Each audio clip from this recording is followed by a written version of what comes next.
Comencemos con la guía de práctica clínica sobre el papel de biomarcadores en el manejo de colitis ulcerativa. Julia es una paciente de 37 años que tiene CUSI que afecta el colon izquierdo y presenta evacuaciones normales desde hace un año con esta dosis de mesalazina. En su visita de seguimiento solo refiere malestares abdominales leves muy similares a intestino irritable y un discreto incremento en la frecuencia de sus evacuaciones. ¿Qué conducta sería la correcta en esta visita de seguimiento? Y es que hay que reconocer que en los últimos años el paradigma ha cambiado y ahora debemos de buscar la remisión endoscópica, la cicatrización de la mucosa, porque esto se asocia a una mucho mejor evolución, un menor riesgo de recaída, menos corticosteroides, hospitalizaciones, colectomía y menor frecuencia de desarrollo de cáncer colorectal. De tal manera que una estrategia de control estricto que combine síntomas y biomarcadores parece ser más eficaz que la estrategia centrada solo en síntomas.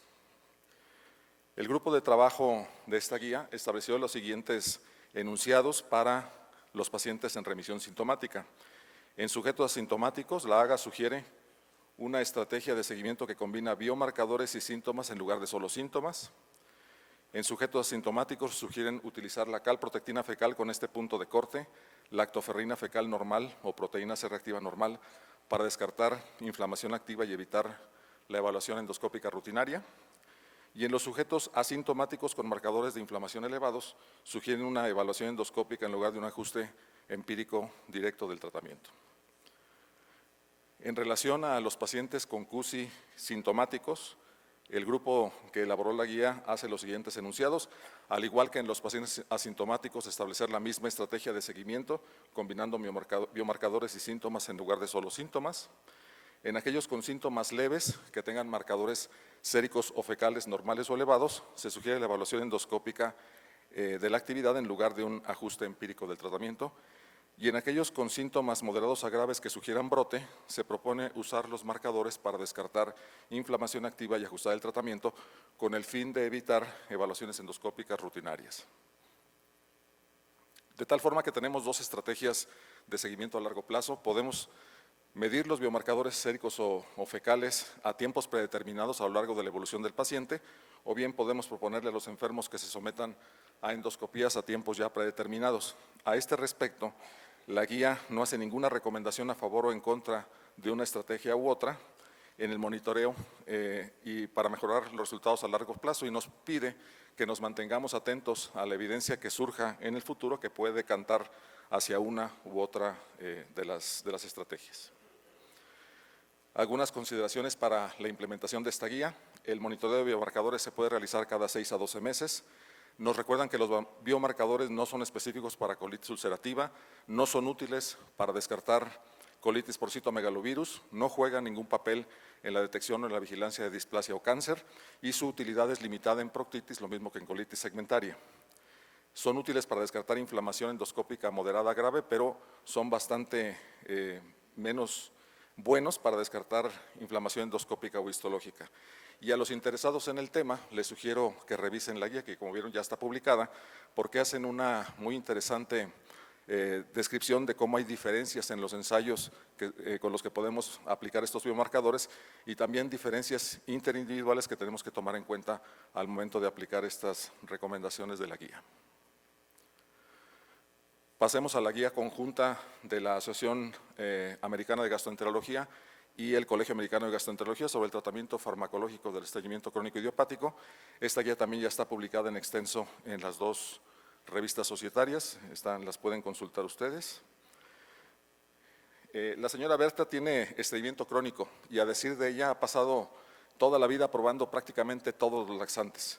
Desde hace 8 años toma cenócidos con buena respuesta, pero su médico de cabecera le dice que posiblemente le puedan hacer daño.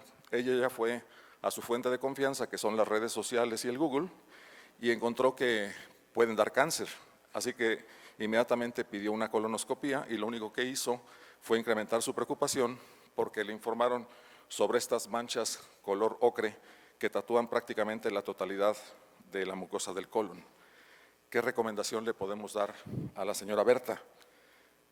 Y es que hay que reconocer que la evidencia que sustenta el empleo de fármacos como el polietilenglicol, los secretagogues y los procinéticos es muy buena en el manejo del estreñimiento crónico.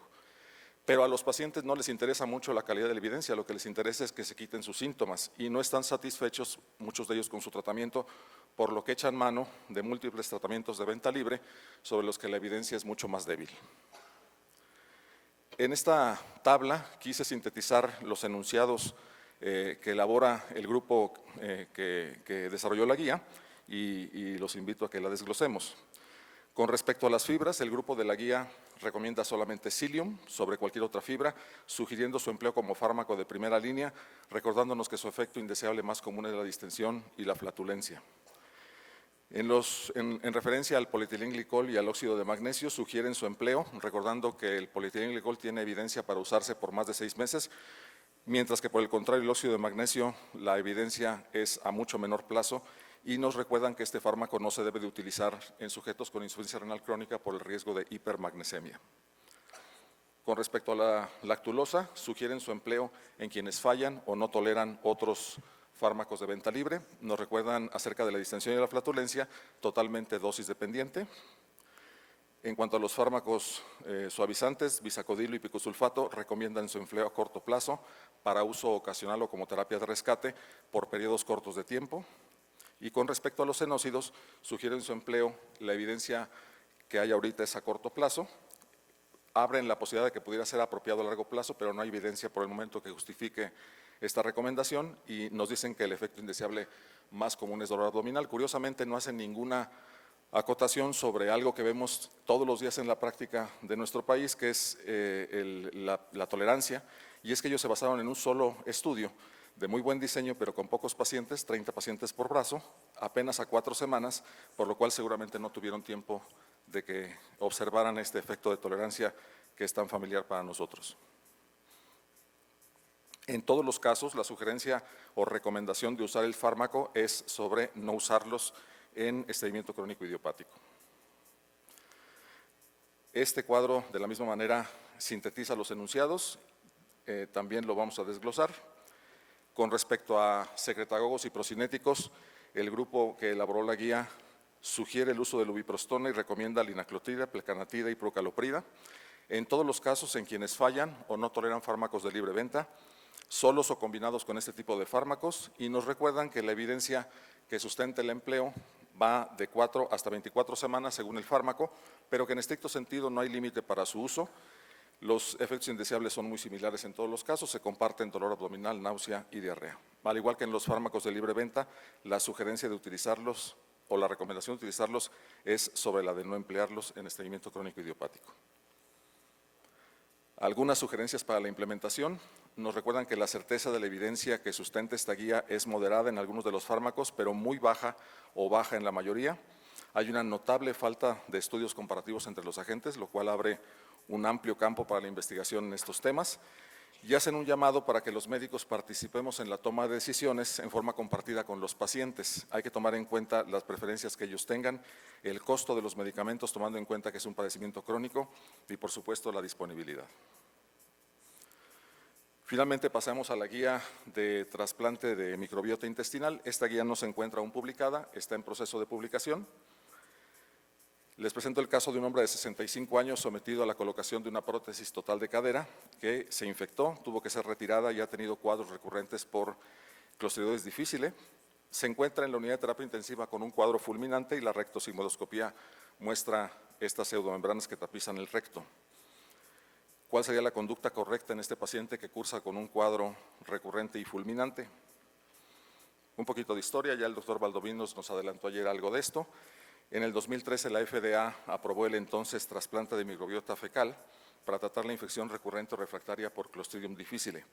A lo largo de esta década ha habido avances y el ahora trasplante de microbiota intestinal se denomina así porque ya se incluyen los bioterapéuticos vivos y se reconoce como un método que permite restablecer la eubiosis con el consecuente efecto benéfico en la infección por el ahora Clostridioides difficile.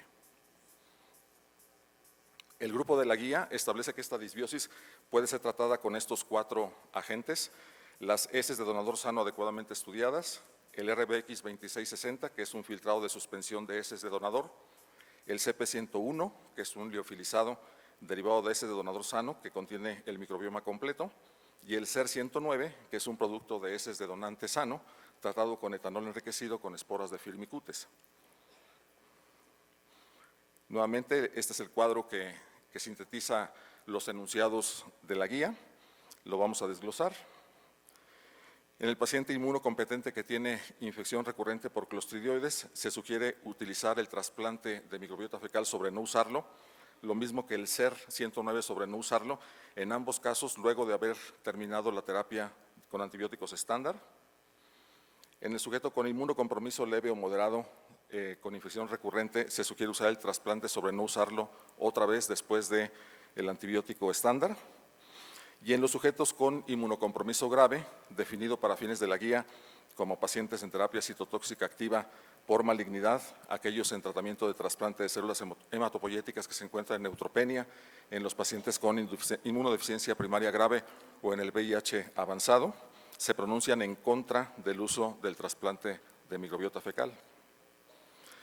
En todos los casos, la guía establece que la recomendación es condicional y la evidencia de certeza es baja. Algunas consideraciones para la implementación de la guía.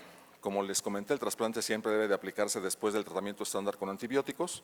Se reconoce que la vancomicina es un puente para lograr el tiempo óptimo para el trasplante, siempre que sea posible realizar limpieza intestinal previa, incluso en los casos de colitis grave o fulminante, donde siempre que se pueda hacer, aunque sea en forma limitada, se recomienda hacer.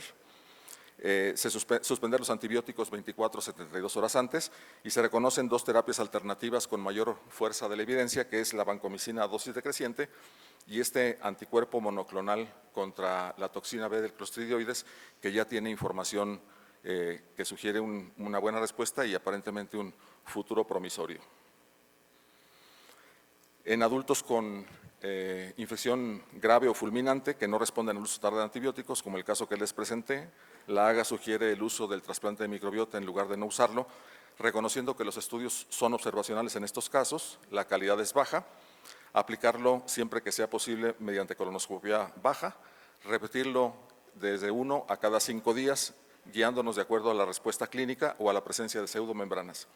Y la presentación cerró con un pronunciamiento contra el uso del trasplante en pacientes con colitis ulcerativa, Crohn, pouchitis, intestino irritable y otras enfermedades no infecciosas fuera de protocolos de investigación diseñados ex profeso. En conclusión, les he presentado 3 guías. En la primera, se sugiere implementar en CUSI una estrategia de seguimiento que combine biomarcadores y síntomas en lugar de solo síntomas. En el manejo farmacológico del estreñimiento crónico idiopático, se establece que los fármacos de libre venta son seguros a corto plazo, los secretagogos y los procinéticos se pueden usar por tiempo indefinido y ambos se pueden combinar, siempre tomando en cuenta las preferencias del paciente, el costo y la disponibilidad de los fármacos. Y finalmente, el trasplante de microbiota intestinal solo está indicado, de acuerdo con la guía, en infección recurrente por clostridioides. El trasplante fecal está contraindicado en sujetos con inmunocompromiso grave y en otras entidades no infecciosas. Les agradezco mucho su atención.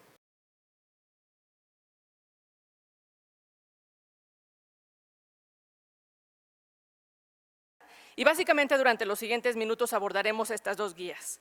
Una, la guía práctica de la Asociación Americana para el Estudio de Hígado en la evaluación clínica y manejo de la enfermedad por hígado graso no alcohólico, que todavía salió publicada así esta guía, y la otra también guía práctica de la Asociación Europea para el Estudio de Hígado para el manejo de colangiocarcinoma intrahepático.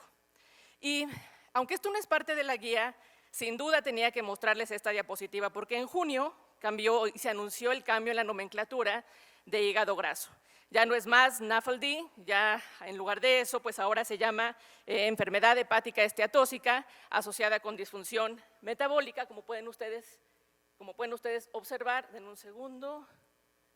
Exacto, como pueden ustedes observar en esta parte, ahora es MASLD, y cuando tenemos un consumo excesivo de alcohol que es definido a la semana como más de 140 gramos en mujeres y más de 210 gramos en hombres, pues bueno, hasta aquí es MASLD, pero si es un consumo excesivo que llega a esta cantidad, ya sea por semana o por día, pues entonces se llama METLD.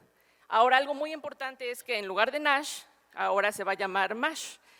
Vaya, es importante saber esto, hay algunos que están a favor, otros que no lo están tanto, pero bueno, es importante conocer estos datos y saber que cuando ya se tiene la sospecha o el diagnóstico de hígado graso, pues bueno, en el caso de los adultos, como pueden ustedes ver aquí, se tiene que cumplir al menos uno de estos 5 criterios metabólicos. Entonces, esto es algo muy nuevo que no forma parte de esta guía que les voy a comentar, no es una guía, pero es un posicionamiento que es muy importante conocer.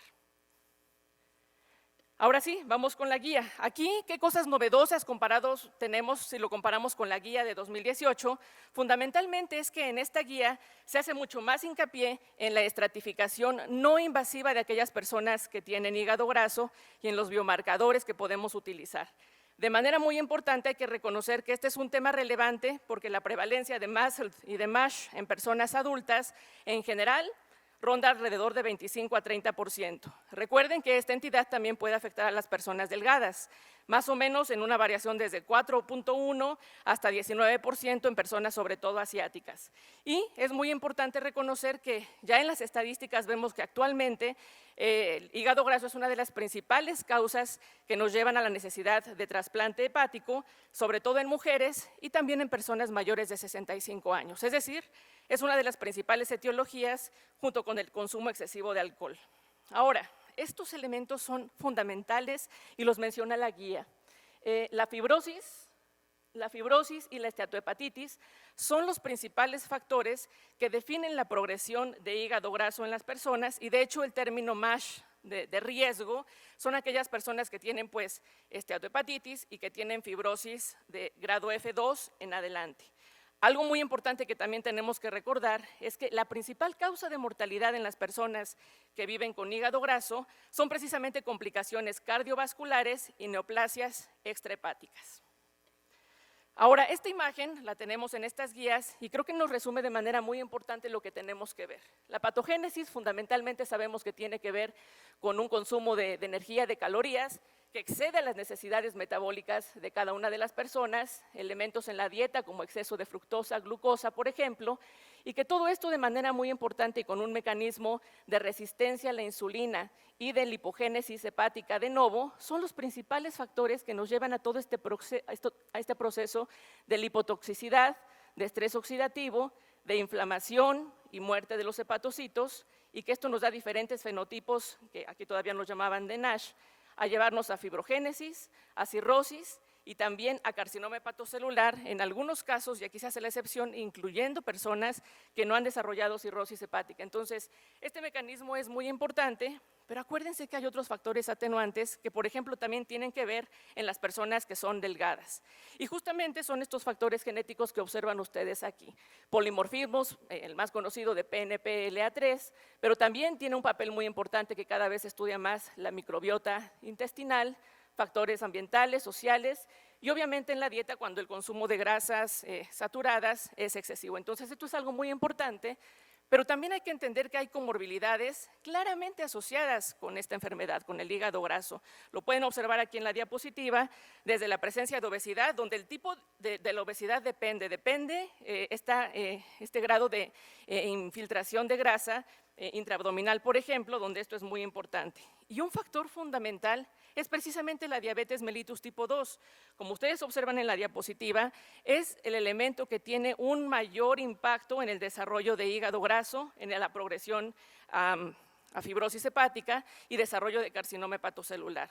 De manera que, vean ustedes, hasta 30-70% de las personas que tienen diabetes mellitus van a tener hígado graso y esto es muy relevante.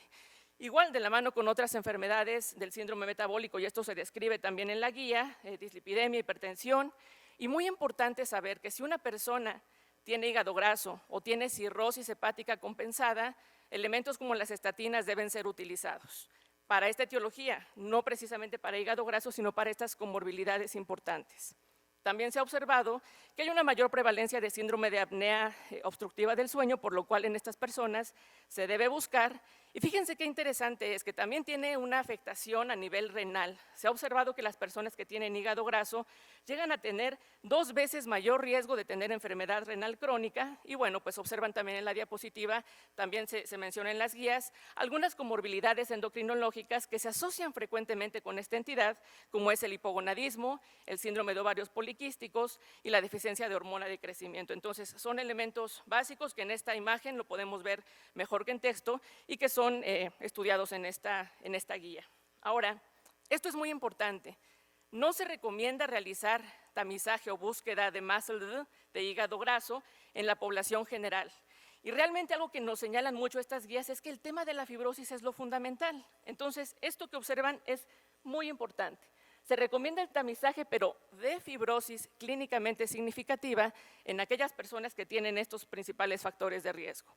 Diabetes mellitus tipo 2, obesidad que tiene ya complicaciones metabólicas, personas que tienen un uso excesivo de alcohol y las personas que tienen algún familiar con cirrosis hepática, familiar de primer grado, que tenga hígado graso. Ahora, en esta imagen también nos lo deja muy claro, esta imagen es de la guía y observen ustedes cómo tenemos esta sospecha clínica de hígado graso, tenemos el manejo en atención primaria y esto es algo fundamental, no por especialistas, sino médicos de primer contacto. Acá ven la parte de médicos especialistas y ven una parte intermedia. Entonces, aquí lo fundamental es que esta evaluación primaria del riesgo se debe de hacer con marcadores no invasivos, como es el FIB4, donde sabemos que lo que utilizamos es una ecuación en la cual ocupamos transaminasas, la aspartato aminotransferasa y las plaquetas, y nos da un valor muy claro. Si este valor de FIB4 es mayor a 1.3, pues entonces lo que tenemos que ver es determinar qué tan alto es este valor. Si es mayor a 2.67, ahí sí se tiene que pensar en la referencia a gastroenterología o hepatología. Cuando no es así, ven ustedes, hay que realizar una evaluación periódica, de manera que puede ser cada año o cada 2 años en aquellas personas que tienen diabetes o prediabetes o más de 2 factores de riesgo, 2 a 3 años si no se tienen estos factores.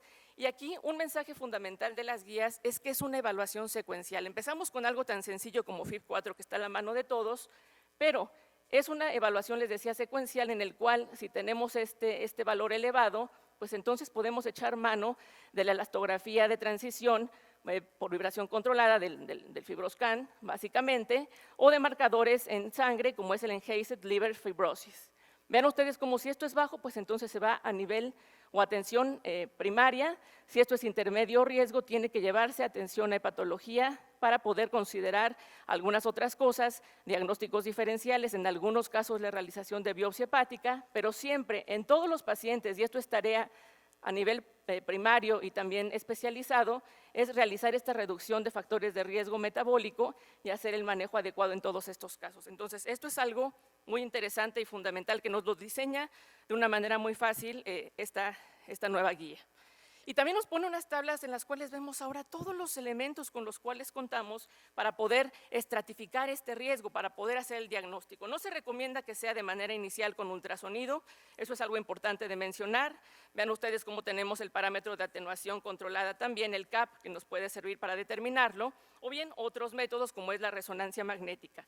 Poder determinar quiénes son los pacientes que están en riesgo, pues estos son los parámetros que podemos utilizar, la mayoría de ellos utilizando resonancia magnética, y finalmente la detección de fibrosis avanzada, que puede ser con todos estos elementos, que pueden utilizarse o calcularse con estudios de sangre, o bien usando algunos otros estudios ya de imagen como ultrasonido, como resonancia.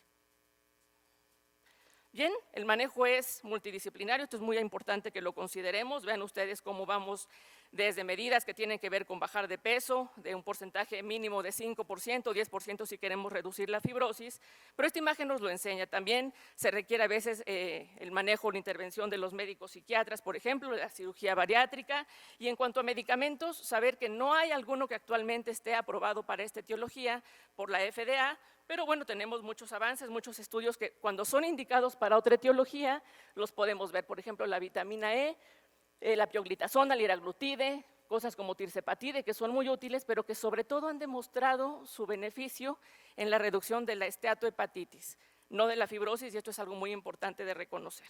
Y bueno, pues la siguiente guía de la cual platicaremos brevemente es esta, acerca del manejo del carcinoma, del colangiocarcinoma intrahepático. Y bueno, básicamente aquí nos recuerdan una clasificación nueva, recordar que el colangiocarcinoma es la segunda neoplasia primaria de hígado más frecuente después del carcinoma hepatocelular.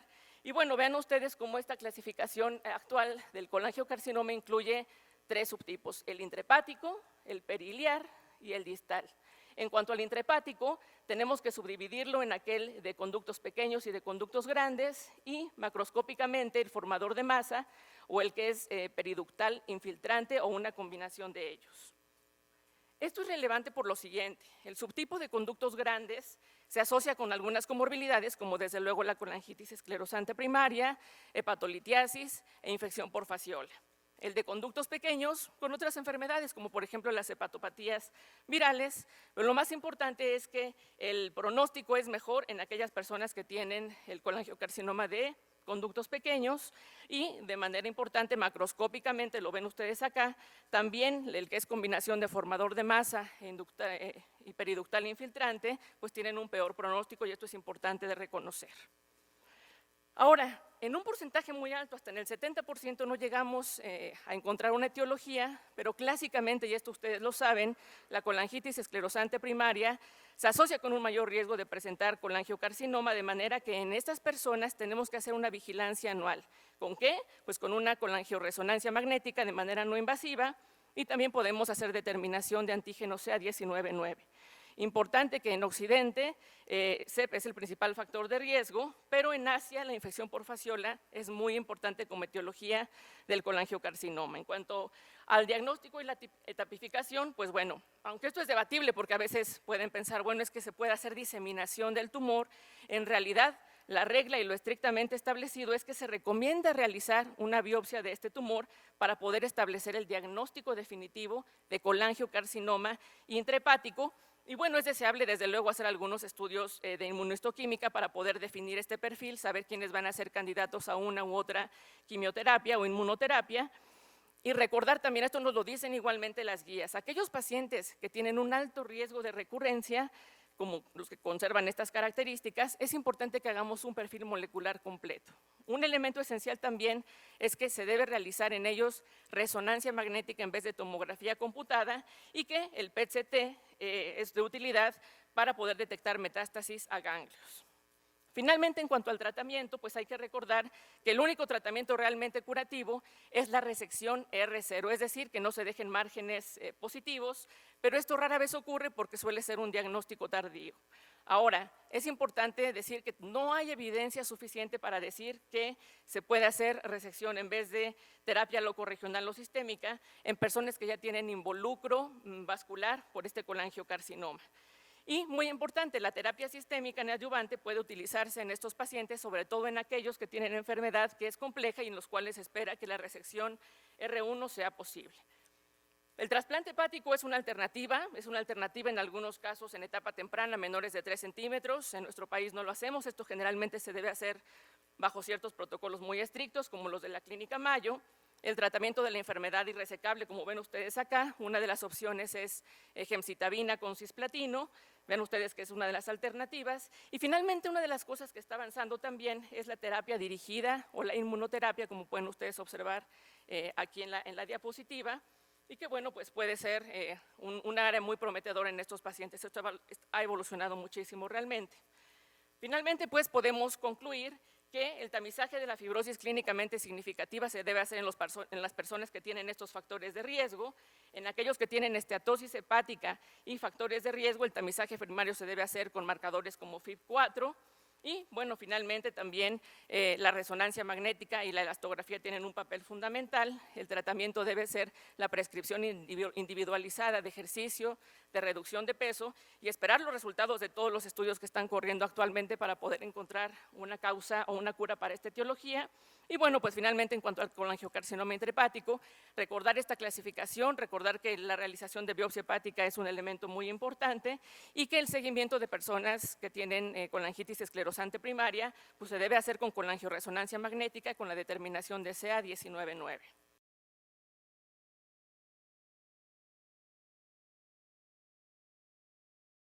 Y bueno, empezaré con lo que ya todos sabemos, ¿no? La información médica se incrementa de manera exponencial y es un desafío mantenerse al día, sobre todo cuando esta información puede ser en algunas ocasiones hasta contradictoria. Es en este contexto en donde las guías clínicas nos ayudan, son útiles, nos ayudan a tomar mejores decisiones, a disminuir la variación en la atención médica de nuestros pacientes y nos ayudan también para apoyar en las actividades de mejora de la calidad. Sin embargo, debemos recordar que estas guías no van a reemplazar nuestro juicio clínico y que su aplicación debe ser individualizada para cada paciente. En esta ocasión les voy a presentar los aspectos destacados de estas 5 guías, una sobre hemorragia de tubo digestivo alto, 2 sobre hemorragia de tubo digestivo bajo, una sobre pancreatitis posepre y finalmente la de esófago de Barrett. Estas guías se discutieron en los últimos 2 eventos, el europeo del año pasado en Viena y en Chicago este año en la DDW. De la primera que les voy a hablar, de los aspectos destacados, es de la hemorragia por varices esófago-gástricas. Aquí los expertos enfatizan en utilizar una estrategia de transfusión restrictiva, es decir, solamente vamos a transfundir a aquellos pacientes que tengan una hemoglobina por debajo de 7 gramos sobre decilitro. El objetivo es llevarlos a un nivel que vaya entre 7 y 9 gramos por decilitro. La única excepción es aquellos pacientes que tienen alguna enfermedad cardiovascular de tipo isquémico, en donde el punto de corte es menor de 8. Esta medida, además de ayudarnos a economizar recursos, también ha demostrado que disminuye mortalidad y recurrencia de hemorragia. Por otro lado, en aquellos pacientes que se presentan en una sala de urgencias con datos clínicos de una enfermedad hepática crónica avanzada, debemos indicar agentes vasoactivos desde que se presentan a esta sala de urgencias. Su duración puede ser hasta por 5 días. En aquellos pacientes que ya han recibido el tratamiento endoscópico, se pueden suspender de 1 a 2 días posteriores a este. Esta medida también nos ha demostrado que disminuye mortalidad, necesidad de transfusiones, así como estancia hospitalaria. Por otro lado, también ayuda al mejor control de la hemorragia durante el procedimiento endoscópico.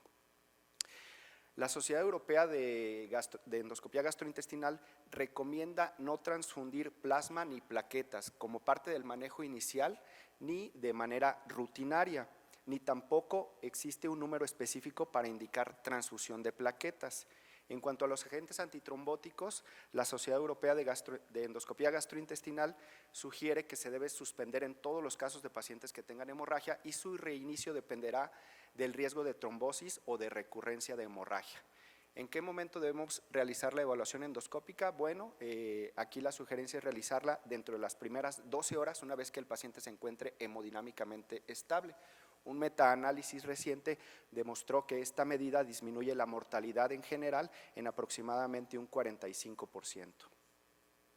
De esta guía se desprenden estos endoscotips que son, recuerden, hay que utilizar una estrategia de transfusión restrictiva, hay que utilizar los agentes vasoactivos de manera temprana, la evaluación endoscópica se debe realizar dentro de las primeras 12 horas, no hay que transfundir plasma o plaquetas de manera rutinaria y suspender los antitrombóticos.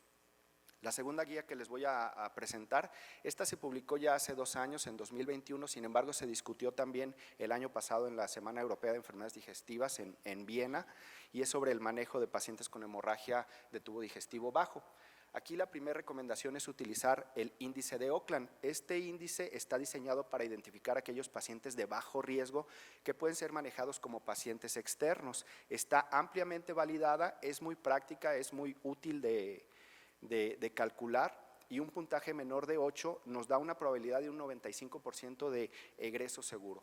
Y al igual que en la hemorragia de tubo digestivo alto, también se recomienda utilizar una estrategia de transfusión restrictiva con los puntos de corte que ya les mencioné previamente. ¿En qué momento se debe realizar la evaluación endoscópica de colon? Bueno, en esta guía ya se recomienda que la colonoscopía se realice en algún momento durante la hospitalización, ya que no existe evidencia de alta calidad que demuestre que la colonoscopía realizada dentro de las primeras 24 horas influya sobre el pronóstico del paciente. En esta tabla les muestro más o menos cómo ha ido variando esta recomendación. En las guías de la ASGE de 2014 Se recomendaba realizar la colonoscopia entre las primeras 8 y 24 horas. Posteriormente, las guías de Estados Unidos, las japonesas y las mexicanas recomendaban realizar la colonoscopia dentro de las primeras 24 horas. Pero en 2019 las guías británicas aquí ya ponen que este punto de realización de la colonoscopia ya es incierto. A partir de aquí salen publicados numerosos estudios. Este es un metaanálisis en donde se evalúan 4 ensayos clínicos controlados y 3 estudios observacionales, en donde se ve que la colonoscopia tiene un papel limitado cuando se realiza dentro de las primeras 24 horas en pacientes con hemorragia de tubo digestivo bajo agudo, ya que no muestra un impacto en el pronóstico clínico de manera relevante. En este otro estudio se evaluaron más de 800,000 pacientes en Estados Unidos, una cohorte longitudinal de 10 años, en donde observan que sí tiene influencia en cuanto a la estancia hospitalaria, disminuye estancia hospitalaria, por consiguiente disminuye costos. Sin embargo, no muestra beneficios en mortalidad, realizar la colonoscopia dentro de las primeras 24 horas. Y el estudio más reciente, este es un estudio japonés en donde se evalúan más de 5,000 pacientes, en donde sí se observa que hay alguna mejoría en cuanto a visualizar estigmas de hemorragia reciente, pero es peor en casos de recurrencia de hemorragia. Y vean los datos clínicos más importantes, no tiene influencia en cuanto a mortalidad, requerimiento de cirugía o necesidad de transfusión. Probablemente sea útil en aquellos pacientes que tengan un mayor deterioro clínico, pero esto todavía no se ha dilucidado. De esta guía se desprenden los siguientes endoscotips. Recuerden, hay que utilizar el índice de Oakland para discriminar a qué paciente ingresa, qué paciente se maneja como externo. Hay que utilizar una estrategia de transfusión restrictiva, al igual que en la hemorragia de tubo digestivo alto, y la colonoscopia se deberá realizar en algún momento durante la hospitalización del paciente. La tercera guía que les voy a mostrar es una actualización de las guías del Colegio Americano de Gastroenterología, también sobre hemorragia de tubo digestivo bajo. En estas guías, las recomendaciones similares a las guías europeas es nuevamente utilizar el índice de Oakland para definir qué paciente ingresa, qué paciente se egresa. Se hace énfasis en utilizar una estrategia de transfusión restrictiva y se recomienda también realizar el procedimiento endoscópico de colon durante la hospitalización del paciente, no necesariamente dentro de las primeras 24 horas. Aquí algunas diferencias.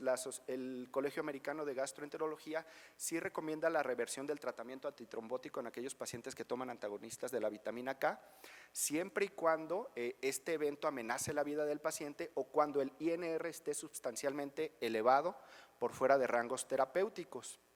Esta recomendación también se extiende a aquellos pacientes que toman anticoagulantes orales directos con las mismas condiciones clínicas, con la salvedad de que la última dosis que tomó el paciente haya sido dentro de las últimas 24 horas. Ya después de 24 horas, pues no tiene caso revertirlos.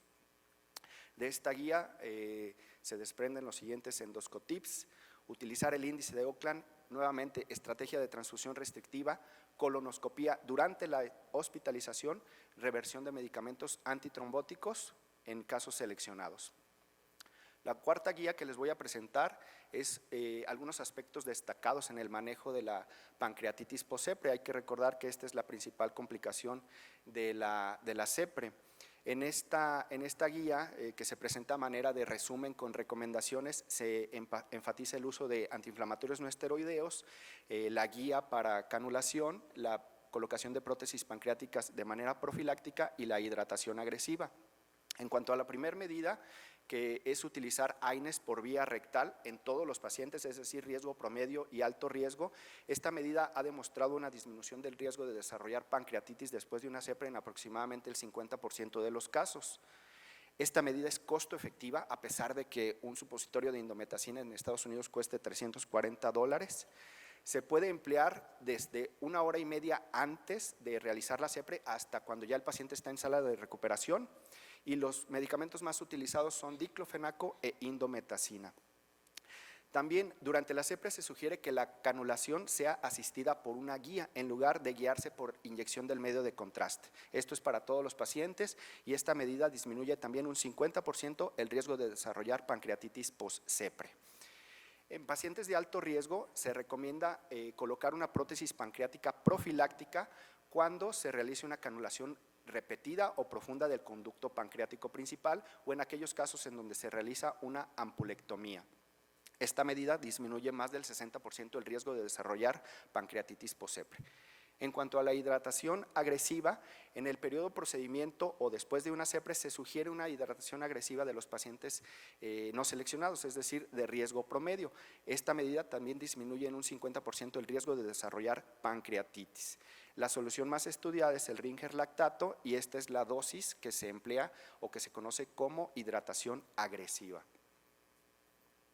De esta guía se desprenden los siguientes endoscotips. Hay que utilizar AINES por vía rectal en todos los pacientes, desde 1 hora y media antes hasta cuando el paciente está en sala de recuperación. La canulación debe ser asistida por una guía y no por la inyección del medio de contraste. Utilizar una prótesis pancreática de manera profiláctica en pacientes de alto riesgo y la hidratación agresiva. Finalmente, estas guías también, esta es una revisión de expertos publicada el año pasado. Es una guía de la Asociación Americana de Gastroenterología sobre la evaluación de pacientes con esófago de Barrett. En esta guía se recomienda, se hace énfasis en considerar una evaluación endoscópica estándar en todos los individuos que tengan por lo menos 3 o más factores de riesgo que están aquí enlistados para esófago de Barrett. O para adenocarcinoma esofágico, y esto se recomienda debido a que el 90% de los pacientes que tienen adenocarcinoma esofágico no cuentan con una endoscopía previa. Por eso, cuando tengan 3 o más factores de riesgo, hay que indicar una endoscopía.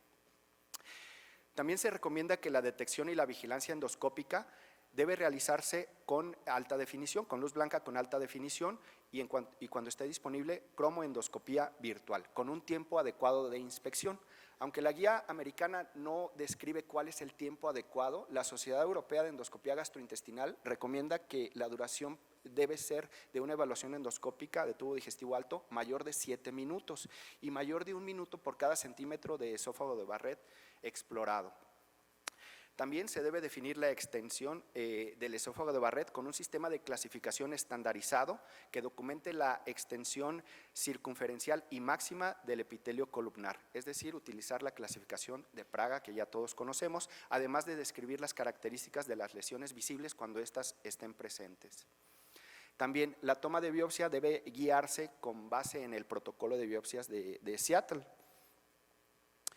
En aquellos pacientes que tengan alguna neoplasia relacionada con el esófago de Barrett, deben ser enviados a endoscopistas expertos en imagen avanzada, técnicas de resección y ablación endoscópica.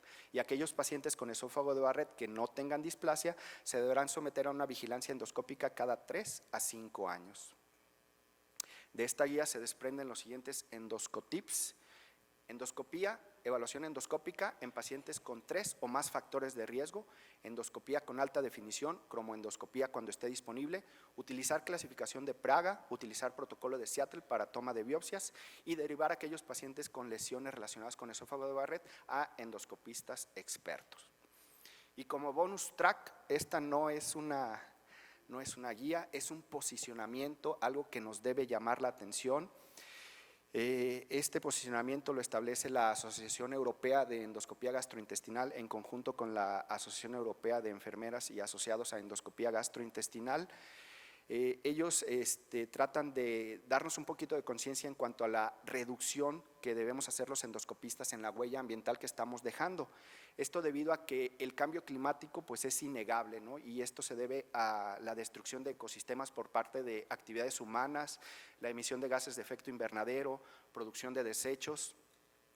Los efectos todos los vemos, un incremento en la temperatura, se ha superado 1.2 grados Celsius en el último siglo, está disminuyendo el hielo del mar Ártico. En los años 2016 y 2020 han sido los que han tenido los registros récord en cuanto a la temperatura y se estima que habrá un incremento de 4 a 5 grados Celsius en este siglo si no tomamos acciones urgentes. Y entre los principales contribuyentes para este deterioro del clima pues están las emisiones de las instituciones sanitarias y en particular la endoscopía tiene daños ecológicos directos e indirectos. Se estima que es el tercer generador de desechos peligrosos en instituciones de salud, solo detrás de anestesiología y unidad de cuidados intensivos. El impacto ambiental que produce la endoscopía tiene diversos mecanismos. Aquí les muestro solamente algunos que están relacionados con la manufactura de endoscopios, accesorios, actividades de investigación, actividades de educación, infraestructura, necesidades de movimiento, el uso de medicamentos, actividades de administración. La sociedad ya nos propone un camino para llevar a cabo una endoscopía ecológica, socialmente sostenible, y el objetivo pues es el ecoendoscopista. Se recomienda que la endoscopía gastrointestinal se convierta en una práctica de 0 emisiones netas de gases de efecto invernadero para el año 2050. Hay que tener en cuenta que el año 2050 está más cercano que 1990. Muchas gracias.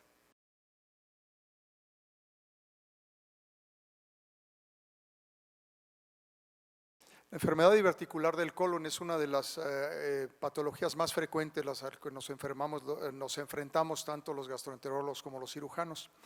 Y las guías alemanas para el tratamiento de la enfermedad diverticular del colon fueron recientemente publicadas, y es interesante ver que son un consenso no solo de los gastroenterólogos, sino de los cirujanos alemanes los que llevan a cabo esta guía. La enfermedad diverticular del colon, en sus complicaciones hay que verla en la clasificación de Hinchey con muchas de sus modificaciones: inflamación, absceso, peritonitis y peritonitis fecal. El primer enunciado que hacen ellos es qué hacer con un paciente que se recupera de una diverticulitis no complicada o incluso de varias diverticulitis no complicadas y no tiene síntomas. ¿Debe o no operarse este enfermo? Hace algún tiempo se recomendaba operar a todos los enfermos después del segundo cuadro de diverticulitis, aun cuando fuera un Hinchey 1 que se había recuperado fácilmente. Actualmente sabemos que 20% de los pacientes tratados de forma conservadora pueden tener una o más recaídas, pero hoy en día consideramos que el número de recaídas no necesariamente es una indicación de cirugía electiva. El porcentaje de complicaciones es menor al 5% en el curso de 10 años. Generalmente, el cuadro más severo es el cuadro inicial. Las recaídas no necesariamente son más severas. Existen por lo menos 3 metaanálisis que sugieren que incluso en pacientes jóvenes no hay indicación de cirugía después de la diverticulitis no complicada.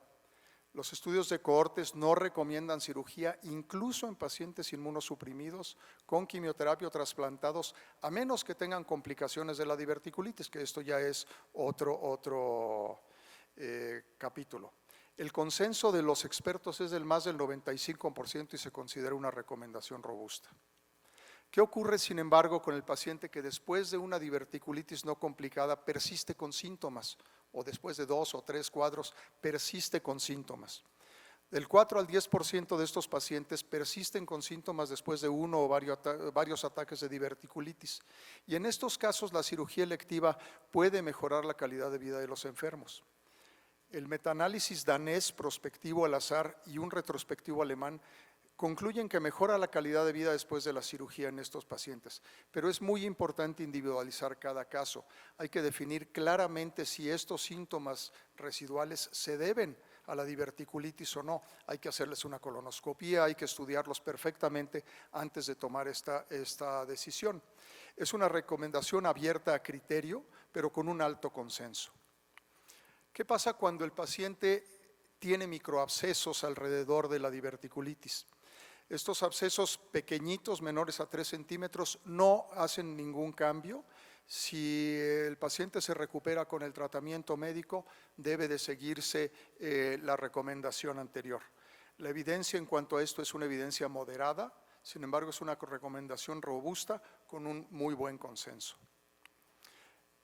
Cuando pasamos a complicaciones un poco más severas de la diverticulitis, cuando hay abscesos más grandes, abscesos de 3 centímetros o más, este paciente siempre debe ser hospitalizado, debe ser tratado con antibióticos y referidos al cirujano para su opinión desde el ingreso. Y los cirujanos realmente somos muy enfáticos en esto. Por favor, consúltenos tempranamente y déjanos tomar una decisión consensada con ustedes en el tratamiento de la diverticulitis complicada. 1/3 de estos pacientes, si después de drenar el absceso y sacarlo adelante no se operan, tendrán recurrencias. Estos pacientes con abscesos más grandes pueden ser candidatos a cirugía electiva y esta de llevarse a cabo debe realizarse 6 semanas después de tratamiento, el tratamiento conservador. Esto tiene evidencia muy alta, con un muy buen consenso y es una recomendación robusta. ¿Qué hacemos con los pacientes con una perforación evidente? Los pacientes Hinchis 3 o 4, deben ser internados y de ser posible operados tempranamente. La presencia de aire libre lejos de la zona perforada es un predictor de cirugía urgente. Cuando hay burbujas pequeñitas de aire paracólico, no necesariamente tenemos que llevarlos rápidamente al quirófano. Los pacientes con complicaciones como estenosis o fístulas son prácticamente siempre candidatos a cirugía. La evidencia es moderada para ver cuándo llevar al paciente al quirófano, pero aquí el juicio clínico es lo más importante. El consenso es muy alto y se considera una recomendación robusta. Algunos detalles de técnica quirúrgica que quizá aburran a los gastroenterólogos, pero que se consideran importantes en la guía, es que la resección de sigmoides por cirugía de invasión mínima debe ser favorecida sobre la cirugía abierta. Hoy en día sabemos que estos pacientes se benefician de cirugía de mínima invasión. La cirugía puramente laparoscópica, manoasistida o robótica son procedimientos aceptados y seguros. ¿Cuál usar? Pues el que tengan en su hospital, el que su cirujano se sienta cómodo con él. La evidencia es alta, es una recomendación robusta y tiene un alto consenso. Sin embargo, es muy importante que si ustedes no tienen en su hospital capacidades para cirugía laparoscópica, la cirugía abierta sigue siendo una muy buena opción. La resección del sigmoides con anastomosis primaria y creación de una ileostomía se considera la cirugía de elección en pacientes con divertículos operados con peritonitis y operados de emergencia. Antiguamente lo que hacíamos era resecar el foco séptico, hacer una colostomía y cerrar el recto, lo cual es una magnífica operación, cura al paciente rápidamente, pero deja un problema muy serio para la reintervención. Muchos de esos pacientes nunca se reconectan o tienen mucha morbilidad en la reconexión. Hoy en día sabemos que si el paciente, a pesar de tener peritonitis, no está séptico y está estable, es posible hacer una resección, una anastomosis y una ileostomía protectora, y esto facilita muchísimo la evolución posterior de estos pacientes. En pacientes, sin embargo, sépticos o inestables, no hay que andar haciendo muchas cosas, hay que resecar el foco séptico, hacer una colostomía y salir rápidamente del problema. La evidencia es moderada, sin embargo, se considera una recomendación robusta y el consenso de ambas asociaciones de gastroenterólogos y cirujanos alemanes es alta. Cuando hay falla de la anastomosis, ¿qué hacer? Bueno, esta debe ser tratada de acuerdo a la severidad del cuadro clínico. En muchas ocasiones hay fallas de la anastomosis muy pequeñitas que se pueden tratar conservadoramente, pero en la mayor parte de los casos la reintervención debe considerarse muy seriamente y cuando se reintervienen siempre o casi siempre hay que hacer un estoma terminal o limpiar el sitio de la fuga y hacer un estoma protector, una ileostomía en asa. Aquí la evidencia es más pobre, no hay mucha evidencia para llevar uno al otro caso y quizá el juicio clínico del cirujano y del clínico sea lo más importante. Pero lo que sí es muy importante es que si el paciente falla la anastomosis, reopérenlo con mucha facilidad, no se esperen. El tratamiento de la diverticulitis entonces debe ajustarse a las condiciones locales del sitio de trabajo, a la experiencia del equipo quirúrgico, mínima invasión versus abierta y a las condiciones del paciente. Una segunda guía que les quiero presentar tiene que ver con la litiasis biliar y es la Guía Nacional para la Práctica Clínica del Tratamiento de la Enfermedad por Cálculos Biliares y son las recomendaciones de la Sociedad Danesa de Cirugía, los daneses a quienes nos queremos copiar. Esto está en el Journal Escandinavo de Cirugía en septiembre del 22. Estos autores analizan un total de 56 trabajos prospectivos y plantean 7 preguntas de importancia clínica. Usan esta metodología que separa calidad de evidencia y fuerza de la recomendación y emiten recomendaciones que califican como robustas o débiles. Entonces, ellos lo primero que hacen es hacerse preguntas. ¿Debe operarse a los enfermos con colestitis litiásica sintomática no complicada o solo se les debe ofrecer observación. Y aquí meten también a los pacientes con mínimos síntomas o asintomáticos.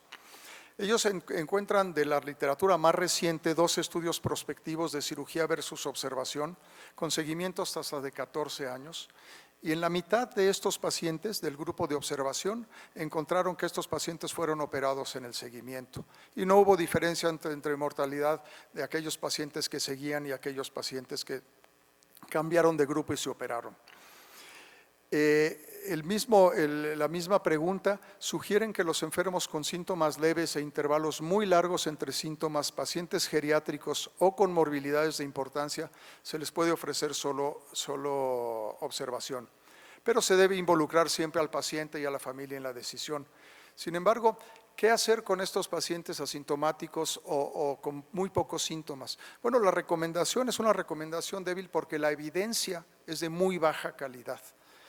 A los cirujanos cada vez vemos más pacientes ancianos con complicaciones de litiasis biliar y pacientes que tenían diagnósticos de hace 20 años. Yo sabía que tenía mis piedras y me dijeron que no hiciera nada, y ahora que tengo 89 años llego con colangitis y un piocolecisto al hospital. Creo que debemos de cuestionarnos qué hacer o qué no hacer e individualizar los casos y platicar bien con los pacientes en este tema. La colecistectomía temprana o electiva en casos de colecistitis aguda. Y aquí realmente, después de analizar 16 trabajos, encuentran que no hay diferencia en morbimortalidad, pero que hay muchas más readmisiones cuando hay cirugía tardía, y sugieren claramente cirugía temprana tan pronto como sea posible, pero dicen solo que haya un cirujano competente disponible. Si no tienen un cirujano competente disponible, es preferible esperarse unos días y después operar al paciente.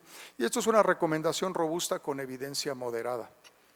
¿Qué hacemos con las colecistostomías? ¿Vale la pena hacer un drenaje en los pacientes críticos con una colecistitis aguda? Bueno, ellos analizan un estudio prospectivo y uno de cohortes. La colecistostomía tiene más morbilidad y requiere drenajes subsecuentes, pero recomiendan cirugía laparoscópica y no tanto drenaje, a menos de que haya contraindicaciones formales para cirugía. La calidad de la evidencia es baja y es una recomendación débil. Aquí el juicio clínico realmente es lo más importante. En pacientes con sospecha de coledocolitiasis, ¿qué hacer? ¿Ultrasonido endoscópico, colangio, resonancia o CEPRE? Pues realmente depende qué tengamos en el hospital en donde estamos trabajando, pero ellos enfáticamente dicen, y creo que esto es algo que todo mundo acepta, que la CEPRE solo debe ser terapéutica, no debe de ser diagnóstica. Hay mayor morbilidad cuando se hace CEPRE preoperatoria y se recomienda la colangioresonancia o el ultrasonido endoscópico. ¿Y cómo tratar la coledocolitiasis? Bueno, en 22 estudios originales, el tratamiento de coledocolitiasis, CEPRE preoperatoria, colecistectomía, en fin, comparan todo esto, y actualmente llegamos a la conclusión que hay que hacer un procedimiento simultáneo. No es una mejor idea hacer una CEPRE preoperatoria y operar al paciente después. Es una mejor idea llevar al paciente al quirófano, hacer una colangiografía transoperatoria y tener al endoscopista para hacer una CEPRE transoperatoria y limpiar el conducto, o mejor aún, hacer una colangioscopía transcística y resolver la coledocolitiasis en un solo tiempo. Esta recomendación es una recomendación robusta, pero la evidencia es moderada. Después de la extracción endoscópica de piedras, si es que se hizo preoperatoria, debe hacerse una colecistectomía. Existía ciertas guías en que decían puede quedarse el paciente con la vesícula. Esto no va muy bien, pero es una recomendación débil. Finalmente, la AGA el año pasado publica 2 trabajos en 2 consensos de expertos de opinión y lo resume como consejos para la mejor práctica médica en cuanto al manejo del reflujo, manejo quirúrgico del reflujo y del manejo quirúrgico de la alergia con síntomas extraesofágicos. En pacientes con reflujo comprobado, y es muy importante esto, reflujo comprobado, la funduplicatura de Nissen y el aumento magnético del esfínter esofágico inferior son procedimientos aceptados y eficaces, pero en particular con pacientes de regurgitación predominante. La funduplicatura endoscópica transoral sin incisión se puede efectuar en pacientes altamente seleccionados. Desde mi punto de vista, cada vez operamos menos pacientes con reflujo gastroesofágico y creo que debemos centrarnos en aquellos que tienen regurgitación predominante. El bypass gástrico en Y de Rux es una opinión eficaz en pacientes con obesidad y puede ser un procedimiento de salvamiento en aquel paciente que ha sido reoperado muchas veces y que sigue con problemas. La Y de Rux es un buen procedimiento y en el paciente obeso probablemente sea el de elección. El paciente con síntomas extraesofágicos es un muy mal candidato quirúrgico en general. La decisión para considerar cirugía antirreflujo debe ser un consenso entre el otorrino, el gastroenterólogo, el cirujano y el paciente, pero siempre con evidencia muy objetiva y clara que el paciente tiene reflujo patológico y considerar que aquellos pacientes con síntomas extraesofágicos que no responden al tratamiento médico no van a responder a cirugía. Muchas gracias.